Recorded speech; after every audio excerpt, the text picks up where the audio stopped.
کشور ایران جایی که صدها دردمند گرد هم آمدند و صدای رسایشان را در هم می شکند تا قلب همه ناهنجاری های اجتماعی و امنیتی را در نوردد. فریادهای خسته مردم حکایت دردهایی بوده است که فراتر از مرزها سخن می گوید، از آنجا که درد آغاز می گردد تا منجر به مرگ می شود.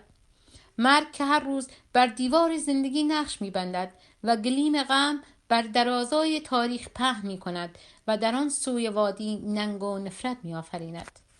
این روزها این صداها یک بار دیگر زجر زمان را فریاد زدند و خواهان قطع ریشه شدند که روح انسانیت را در دایره تاریخ در تسخیر لانه‌های جادویشان قرار دادند.